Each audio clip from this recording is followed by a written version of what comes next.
Hello children, இன்னைக்கு நம்ம 10th standard social science civics first lesson Indian constitution இந்த லெசனோட book back long answers discuss பண்ணலாம். Indian constitution இந்திய அரசியலமைப்பு சட்டம் இதுதான் Indian constitution. First question, explain the salient features of the constitution of India. இந்திய அரசியலமைப்பு சட்டத்தோட முக்கிய அம்சங்கள் என்னென்ன அப்படின்னா, the constitution is the fundamental law of a country which reflects the fundamental principles on which the government of that country is based. The constitution, இந்திய அரசியலமைப்பு சட்டம், அதுதான் ஃபண்டமெண்டலான சட்டம், அடிப்படையான சட்டம், நம்ம நாட்டோடைய அடிப்படையான சட்டம். அது நம்ம நாட்டோடைய அடிப்படையான கோட்பாடுகளை தான் ரிஃப்ளெக்ட் பண்ணும், பிரதிபலிக்கும். ஓகே, அதை பேஸ் பண்ணி தான், அதை அடிப்படையா வச்சு தான் நம்மளோட இந்திய கவர்மெண்ட் இயங்குது. Okay, the constitution of India was framed by a constituent assembly set up under the cabinet mission plan in 1946. அப்போ இந்திய அரசியலமைப்பு சட்டம் கான்ஸ்டிடியூயன்ட் அசம்பிளினால, அரசியல் சட்டசபையினால, அமைச்சரவையோட முயற்சி திட்டத்தினால 1946ல இந்த அரசியலமைப்பு சட்டத்தை உருவாக்குனாங்க. It is the lengthiest of all the written constitutions of the world. அப்போ உலக நாடுகள்ல இருக்கிற நாடுகள்லயே வச்சு நம்ம நாட்டோட அரசியலமைப்பு சட்டம் தான் நீளமான, அதிகமான கண்டென்ட், உள்ளடக்கத்தை வச்சிருக்கிற அரசியலமைப்பு சட்டம். It has borrowed most of the provisions from the constitutions of various countries. அப்போ பல நாடுகள்ல இருந்து நிறைய சட்ட திட்டங்களை நம்ம பாரோ பண்ணியிருக்கோம். நம்ம அவங்க கிட்ட இருந்து எடுத்துக்காட்டா எடுத்திருக்கிறோம். ஓகே, விதிகள், ப்ரொவிஷன்ஸ்னா விதிகள், நிறைய பாயிண்ட்ஸ், லீகல் நோட்ஸ பல கண்ட்ரிகளோட அரசியலமைப்பு சட்டத்திலிருந்து நம்ம பாரோ பண்ணியிருக்கோம், எடுத்தாண்டிருக்கிறோம். It is partly rigid and partly flexible. அப்ப நம்ம அரசியலமைப்பு சட்டம் partly rigid அப்படின்னா சில பக்கம் ரொம்ப கடினமா இருக்கும், சில பக்கம் மாறுதலுக்கு உட்பட்டது, மாற்றத்திற்கு உட்பட்டதுன்னு சொல்லலாம், flexible அப்படின்னா. Okay, it establishes a federal system of government. அப்படின்னா ஃபெடரல் சிஸ்டம்னாலே கூட்டாண்மையான ஆட்சி, கூட்டு ஆட்சி அப்படின்னா ஃபெடரல் சிஸ்டம். அப்ப நம்ம அரசியலமைப்பு சட்டம் என்ன சொல்லுதுன்னா, இப்ப சென்ட்ரல் கவர்மெண்ட்டும் இருக்கும், ஸ்டேட் கவர்மெண்ட்டும் இருக்கும். ரெண்டுக்கும் அதனுடைய பவர்கள் இருக்கும் இல்லைங்களா, அதிகாரங்கள் இருக்கும். நம்ம சென்ட்ரலையும் ஃபாலோ பண்ணணும், ஸ்டேட்டோட சட்டத்திட்டத்தையும் ஃபாலோ பண்ணணும். அப்போ கூட்டா சென்ட்ரலும் ஸ்டேட்டும் இணைந்து வேலை செய்யறது, கூட்டா ஆட்சி செய்யற கவர்மெண்ட் தான் ஃபெடரல் சிஸ்டம் ஆஃப் கவர்மெண்ட். அப்ப இந்தியா ஒரு ஃபெடரல் சிஸ்டமை தான் ஃபாலோ பண்ணுது. It makes India as a secular state. Secular ஸ்டேட்னா எந்த மதத்தையும் சாராமல், மதசார்பற்ற நாடு அப்படின்னா செக்யூலர் ஸ்டேட்னு சொல்லுவாங்க. It provides an independent judiciary. அப்போ நீதித்துறை இண்டிபெண்டா விட்டுருக்காங்க, யாருனாலையும் நீதித்துறை கிட்ட ஆதிக்கம் செலுத்த முடியாது. நீதித்துறை சுதந்திரமான ஒரு துறை, யாருக்கும் கட்டுப்படாது. நீதித்துறையோட முடிவுகளை யாரும் மாற்றி அமைக்கவோ கமெண்ட் பண்ணவோ அதிகாரம் கிடையாது.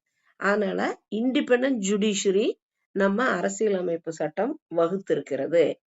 It introduces universal adult franchise and accords the right to vote to all the citizens above 18 years of age without any discrimination. 18 வயசுக்கு மேல யாரா இருந்தாலும் எந்த பாகுபாடு, எந்த வித்தியாசம், ஆண் பெண் ஏற்றத்தாழ்வு இல்லாம யூனிவர்சல் அடல்ட் பிரான்ச்சைஸ் ஓட் போடலாம் அப்படிங்கிறத நம்ம அரசியலமைப்பு சட்டம் வகுத்திருக்கு. ஓகே, இப்போ இதுதான் ஃபர்ஸ்ட் ஆன்சருக்கான எக்ஸ்பிளனேஷன். இதெல்லாம் தான் கான்ஸ்டிடியூஷனோட சாலியன்ட் ஃபீச்சர்ஸ், முக்கியமான அம்சங்கள். Point out the fundamental rights, அடிப்படை உரிமைகளை சுட்டிக்காட்டு அப்படின்னா point out the fundamental rights. there are 6 fundamental rights. 6 அடிப்படை உரிமைகள் இருக்கு. என்னன்னா ரைட் டு ஈக்குவாலிட்டி அப்படின்னா எல்லாருமே சமம், ஏற்றத்தாழ்வே கிடையாது. எந்த சமூகமா இருந்தாலும் எந்த மதமா இருந்தாலும் ஆணா இருந்தாலும் பெண்ணா இருந்தாலும் அனைவரும் சமம். ரைட் டு ஃப்ரீடம் அப்ப தனி மனித சுதந்திரம் உண்டு, சுதந்திர உரிமை. ரைட் அகேன்ஸ்ட் எக்ஸ்ப்ளாய்டேஷன் யாரும் நம்மளை வந்து அடக்கி ஆள முடியாது, சுரண்ட முடியாது. அதெல்லாம் வந்து எக்ஸ்ப்ளாய்டேஷன் அப்படின்னா மற்றவங்க நம்ம வீக்கா இருக்கோம், நம்மளை வந்து ஒருத்தங்க சுரண்டுறாங்க அப்படின்னா எக்ஸ்ப்ளாய்ட் பண்றாங்கன்னு அர்த்தம். அப்ப அதுக்கு ரைட்ஸ் இருக்கு. யாரும் நம்மளை சுரண்டக்கூடாது, நம்ம தனி மனித சுதந்திரத்தோட வாழலாம். அதுதான் இந்த லைனோட மீனிங். ரைட் டு ரிலிஜன் எந்த மதத்தை வேணாலும் நம்ம ஃபாலோ பண்ணலாம். கல்ச்சுரல் அண்ட் எஜுகேஷனல் ரைட்ஸ் எந்த பாடங்கள் நம்ம விரும்பி படிக்கிறதுனால படிக்கலாம். இதை படிக்க கூடாது அதை படிக்க கூடாதுன்னு யாரும் நம்மளுக்கு உத்தரவு போட முடியாது. கல்ச்சுரல் எந்த கலாச்சாரத்தையும் நம்ம ஃபாலோ பண்ணலாம், நடைமுறையில ஃபாலோ பண்ணிக்கலாம். ரைட் டு கான்ஸ்டிடியூஷனல் ரெமடிஸ் அப்படின்னா சமூகத்துல நம்மளுக்கு ஏதாவது ஒரு பிரச்சனை வருது, நம்மளுக்கு சட்டப்படியான பாதுகாப்புகள் உண்டு. அப்படின்னா நீதிமன்றங்கள் மூலமா நம்ம உரிமைகள் பாதுகாக்கப்படும். அதுதான் வந்து right to constitutional remedies. Okay, நான் ரைட் டு ஈக்குவாலிட்டி அப்படின்னா அனைவரும் சமம் அப்படிங்கிறது ரைட் டு ஈக்குவாலிட்டி. எல்லாம் ஆர்டிகிள் 14 என்ன சொல்லுது? எல்லாருமே சட்டத்திற்கு முன்பு சமம்ங்குது. ஆர்டிகிள் 15 என்ன சொல்லுதுன்னா நம்ம அரசியலமைப்பு சட்டத்துல இருக்கிற ஆர்டிகிள்ஸ் இதெல்லாம் ஷரத்துக்கள். அப்போ prohibition of discrimination on grounds of religion, race, caste, sex or place of birth. அப்போ எந்த ஒரு வேறுபாடுகளும் இல்லாமல் நம்ம இப்ப எந்த ரிலிஜனா இருந்தாலும், எந்த இனமா இருந்தாலும், எந்த மதமா இருந்தாலும், எந்த சமூகமா இருந்தாலும், ஆணா இருந்தாலும் பெண்ணா இருந்தாலும், எங்க பிறந்திருந்தாலும் எந்த ஒரு வேறுபாடும் இல்லாம அனைவரும் சமம் அப்படிங்கிறது தான் ரைட் டு ஈக்குவாலிட்டி.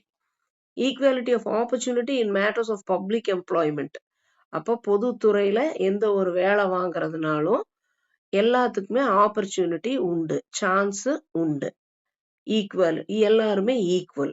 ஓகே, வாய்ப்பு உண்டு. ஆப்பர்ச்சுனிட்டினா வாய்ப்பு. அபாலிஷன் ஆஃப் அன்டச்சபிலிட்டி தீண்டாமை கிடையாது, அதை வந்து அபாலிஷ் பண்ணியிருக்கிறாங்க அப்படின்னா இல்லாமல் செய்திருக்கிறார்கள், அழித்திருக்கிறார்கள், ஒழித்திருக்கிறார்கள். Abolition of titles except military and academic படிச்சு ஒரு பட்டம் வாங்கணும், இல்லாட்டி மிலிட்ரியில பதவியில ஒரு பட்டம் வாங்கணும். அதை தவிர எந்த பட்டங்களும் யாரும் யூஸ் பண்ணக்கூடாது. இதுதான் right to equality. Okay, right to freedom அப்ப தனி மனித சுதந்திரம், that is called as right to freedom. Okay, article 19 என்ன சொல்லுதுன்னா freedom of speech and expression.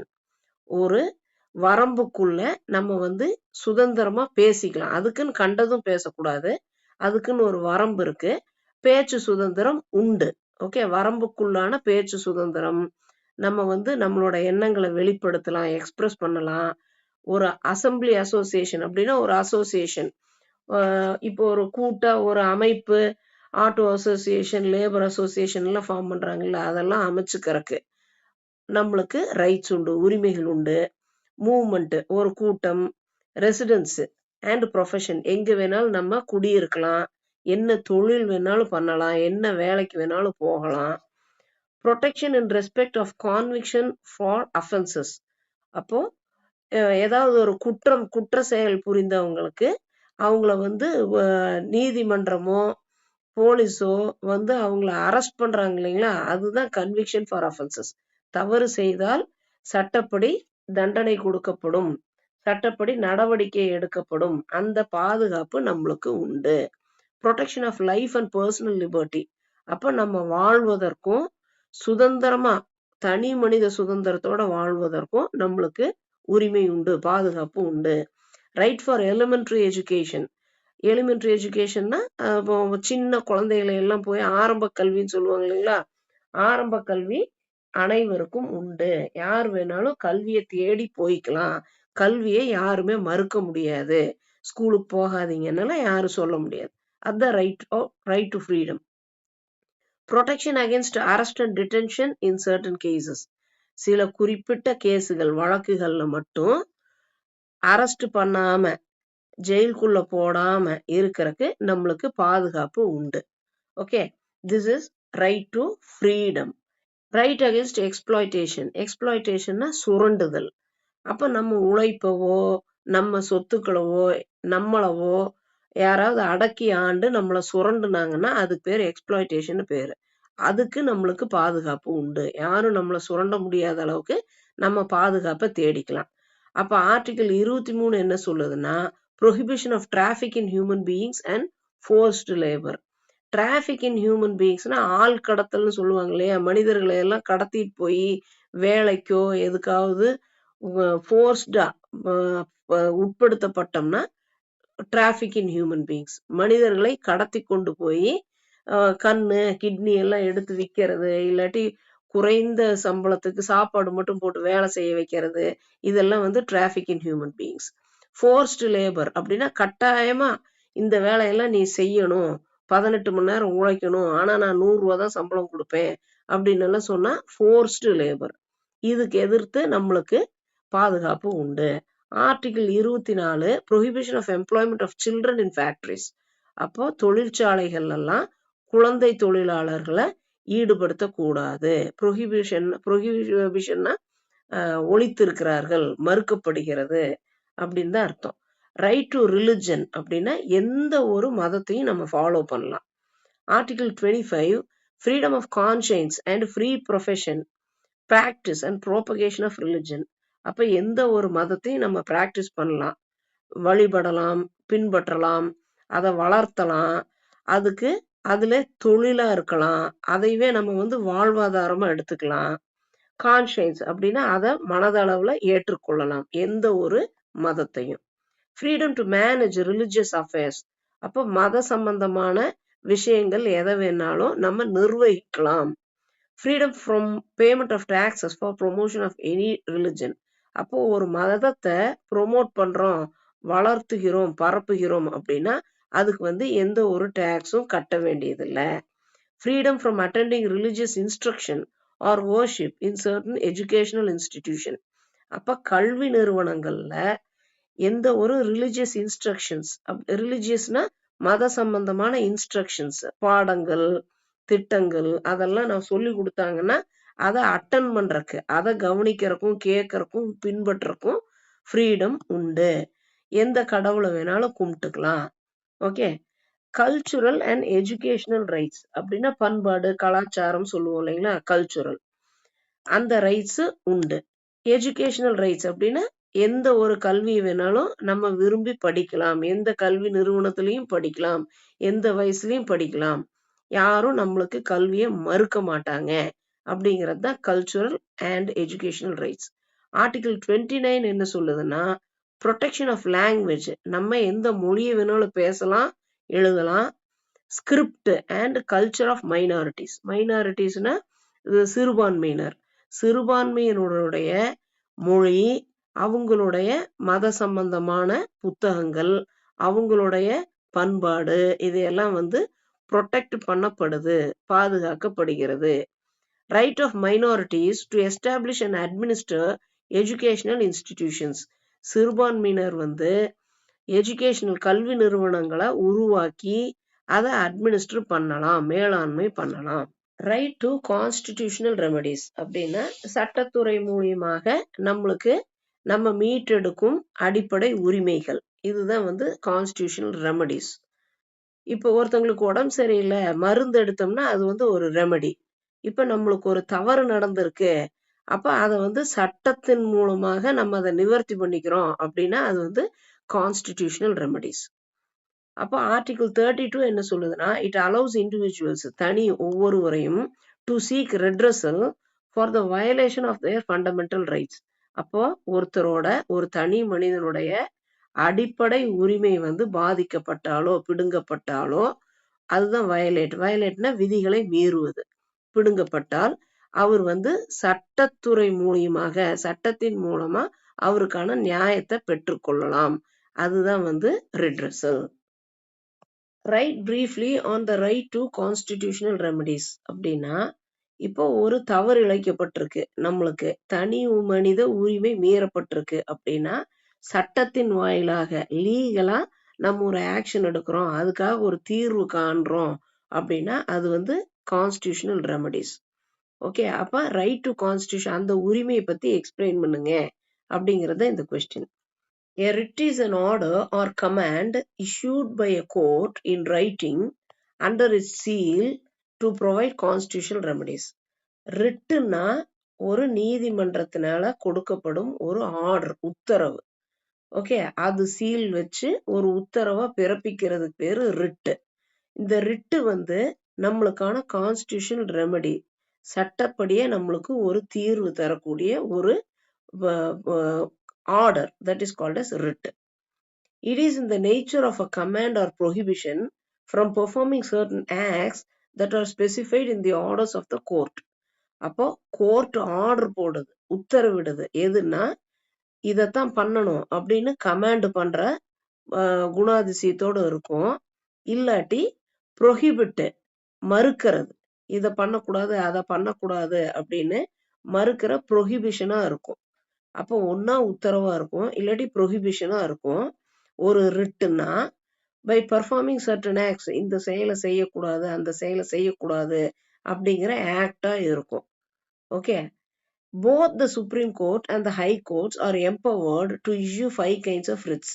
அப்ப 5 வகையான ரிட்டுகளை ஹை கோர்ட்டோ சுப்ரீம் கோர்ட்டோ எது வேணாலும் பிறப்பிக்கலாம். That is why Supreme Court is called as guardian of the Constitution. இந்த மாதிரி ரிட்டுகளை வெளியிடுவதனால்தான் சுப்ரீம் கோர்ட், உச்ச நீதிமன்றத்தை வந்து அடிப்படை சட்டத்தை காப்பாத்துற ஒரு பாதுகாவலர் அப்படின்னு சொல்றாங்க. அப்ப 5 வகையான ரிட்டுகள் என்னென்ன அப்படின்னா habeas corpus, mandamus, prohibition, quo warranto, certiorari. Okay, இந்த 5க்கு எக்ஸ்பிளனேஷன் என்னன்னா, ஹேபியஸ் கார்பஸ் இந்த மனு எதுக்கு கொடுப்பாங்க அப்படின்னா safeguard people from illegal arrest. அப்ப சட்டத்துக்கு புறம்பாக யாரும் நம்மளை வந்து கைது செய்ய முடியாது, அதை பாதுகாக்கிறது வந்து ஹேபியஸ் கார்பஸ். மேண்டமஸ் அப்படின்னா it protects the petitioner who requires legal help to get his work done by respective public authorities. அப்போ ஒருத்தருக்கு வந்து ஒரு வேலை நடக்கல, ஒரு பொதுத்துறை அதிகாரினால, அரசு அதிகாரினால அப்படின்னா அவருக்கான அடிப்படை உரிமை பூர்த்தி செய்யப்படவில்லை அப்படின்னு அவர் வந்து ஒரு மனு கொடுத்தாருன்னா அதுக்கு வந்து லீகலா சட்டப்படியா மேண்டமஸ் வந்து அவரோட வேலை, அவரோட உரிமை மீட்கப்படுவதற்காக சப்போர்ட் பண்ணும், உதவி செய்யும். அதுதான் மேண்டமஸ். ப்ரொஹிபிஷன், ப்ரொஹிபிஷன்னாலே மறுக்கிறது, தடுக்கிறது, அதுதான் prohibition. It prohibits a subordinate court from acting beyond its jurisdiction. அப்ப beyond its jurisdiction அதோட வரம்பை மீறி, அதோட ஏரியாவை குறிப்பிட்ட அதோட பவர்களை, அதிகாரத்தை மீறி ஒரு கீழ்நிலை கோர்ட் வந்து வேலை செய்தால், உத்தரவுகளை பிறப்பித்தால் அதை வந்து தடுக்கும். ஓகே, ரத்து செய்யும், தடுக்கும். That is called as prohibition. Quo warranto, it prevents usurpation of public office through illegal manner. சட்டத்துக்கு புறமான வகையில ஒரு அரசு அலுவலகத்தை யுசர்ப் அப்படின்னா அதில் இருக்கிற சொத்தை திருடிட்டு போறது, கபலீகரம் பண்றது, அதையெல்லாம் பண்ணுனாங்கன்னா இந்த குவோ வாரண்டோ பாதுகாக்கும். ஓகே, certiorari அப்படின்னா it quashes an order issued by a subordinate court by overstepping its jurisdiction. இதே பாயிண்ட் தான். அப்போ அதோட வரம்பை மீறி ஒரு கீழ் கோர்ட்டு உத்தரவை பிறப்பிச்சா செட்ரியாரி வந்து அதை வந்து ரத்து செய்யும். குவாஷஸ்னா ரத்து செய்யும், இல்லாமல் செய்யும். ஓகே, அப்ப இதுதான் வந்து இந்த question, right to constitutional remedies. Mention the differences between fundamental rights and directive principles of the state policy. அடிப்படை உரிமைகளுக்கும் டைரக்டிவ் பிரின்சிபல்களுக்கும் இருக்கிற வித்தியாசங்கள் என்ன? இப்போ ஃபண்டமெண்டல் ரைட்ஸ்னா அடிப்படை உரிமைகள், டைரக்டிவ் பிரின்சிபல்ஸ் அப்படின்னா அது வந்து ஒரு சமூகத்துக்கோ ஒரு நாட்டுக்கோ ஆன பொது நன்மைக்கான நெறிமுறைகள். பிரின்சிபல்ஸ்னா கோட்பாடுகள், இப்படி இப்படி சமூகம் இருக்கணும் அப்படின்னு வழிகாட்டுற நெறிமுறைகள் தான் வந்து டைரக்டிவ் பிரின்சிபல்ஸ். அப்ப இதுக்கும் அடிப்படை உரிமைகளுக்கும் உள்ள வித்தியாசங்கள் என்ன? The fundamental rights are enshrined in part 3 of the Constitution from Articles 12 to 35. அப்ப அடிப்படை உரிமைகள் அப்படின்னு என்ஷ்ரைன் அப்படின்னு எழுதியிருக்கிற உள்வாங்கப்பட்டது எதுல இருக்குன்னா பார்ட் 3 அரசியல் உட்பிரிவுகள் ஆர்டிகிள் 12 35 வரைக்கும். ஓகே, ஆர்டிகிள்னா சட்டப்பிரிவு. அப்போ பார்ட் 3 கான்ஸ்டிடியூஷன்னா அரசியல் சட்டம். அரசியல் சட்டத்துல அரசியல் பிரிவுகள் சட்ட பிரிவுகள் 12 to 35 நம்மளோட அடிப்படை உரிமைகள் எழுதப்பட்டிருக்கிறது. டைரக்டிவ் பிரின்சிபல்ஸ் அப்போ இந்த நெறிமுறைகள் இப்படி வாழணும், இப்படி இருக்கணும்னு வழிகாட்டி உரிமைகள் of the state policy are enumerated எழுதப்பட்டிருக்கிறது. எதுலன்னா part 4 of the constitution from articles 36 to 51.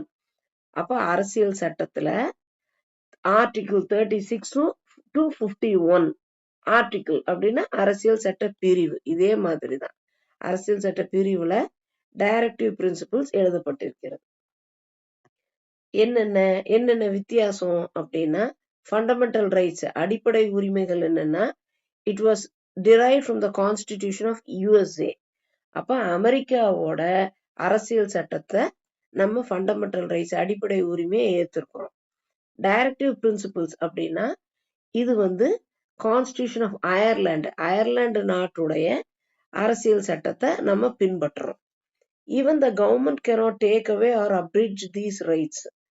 அரசாங்கமே நினைத்தா கூட இந்த உரிமைகளை எடுத்துக்க முடியாது, பறிச்சுக்க முடியாது. டேக் அவேனா பறிக்க இயலாது, அப்ரிட்ஜ் அப்படின்னா குறைக்க இயலாது.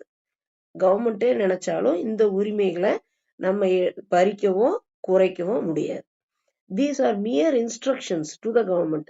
இது வந்து வெறும் வழிகாட்டி நெறிமுறைகள் தான். ஓகே, இன்ஸ்ட்ரக்ஷன்ஸ் அப்படின்னு இப்படி செய்யணும் அப்படி செய்யணும்னு இருக்கிற instructions. These are enforceable by the court of law. அப்படின்னா நீதிமன்றத்தால் அமலாக்கப்படுத்தப்படக்கூடிய அப்படின்னா enforceable by the court. These are not enforceable in any court. இந்த நெறிமுறைகளை கோர்ட்டுகள் மூலியமாக நம்ம அமலாக்கம் பண்றது கிடையாது. Next, these have legal sanctions. legal sanctionsனா இந்த அடிப்படை உரிமைகளுக்கு நம்மளுக்கு வந்து தடை வாங்குறதுனாலும் வாங்கலாம், அனுமதி கொடுக்கறதுனால கொடுக்கலாம். அந்த மாதிரி சட்டப்பூர்வமான சாங்ஷன்ஸ் இந்த அடிப்படை உரிமைகளுக்கு உண்டு. These have moral and political sanctions. அப்படின்னா நெறிபாடு அரசியல் அனுமதி வாங்கினது வந்து டைரக்டிவ் பிரின்சிபல்ஸ்.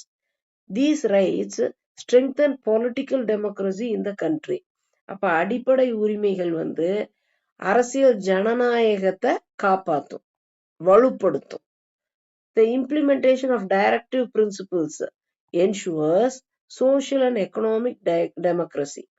இந்த பிரின்சிபல்ஸ் இந்த டைரக்டிவ் பிரின்சிபல்ஸ் அமுல்படுத்துனதுனால சோஷியல் அண்ட் எக்கனாமிக் டெமோக்ரஸி அப்படின்னா சமூகம் மற்றும் பொருளாதார ஜனநாயகத்தை நம்ம வந்து உறுதிப்படுத்திக்கிறோம், என்ஷூர் பண்ணிக்கிறோம்.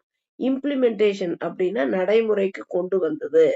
அப்ப இந்த டைரக்டிவ் பிரின்சிபல்ஸ் நடைமுறைக்கு கொண்டு வந்ததுனால சமூகம் மற்றும் பொருளாதார ஜனநாயகத்தை நம்ம உறுதிப்படுத்தி இருக்கிறோம். ஓகே, ஸோ இதுதான் வந்து ஃபண்டமெண்டல் ரைட்ஸுக்கும் டைரக்டிவ் பிரின்சிபல்ஸ் ஆஃப் ஸ்டேட் பாலிசிக்கும் உள்ள வித்தியாசங்கள், வேறுபாடுகள். இப்போ நம்ம civics first lesson all long answers cover பண்ணியிருக்கோம்.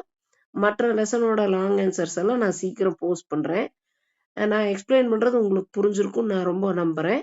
உங்க ஃப்ரெண்ட்ஸ் 10th ஸ்டாண்டர்ட் படிக்கிற உங்க ஃப்ரெண்ட்ஸுக்கு இருந்தாங்கன்னா அவங்க கிட்ட நம்ம இந்த ஜெயந்திஸ் எஜுகேர் இந்த யூடியூப் சேனலை சப்ஸ்கிரைப் பண்ண சொல்லி, லைக் பண்ண சொல்லி, ஷேர் பண்ண சொல்லி ரெக்கமெண்ட் பண்ணுங்க. It will be very helpful to me and I hope this channel will be very helpful to you all.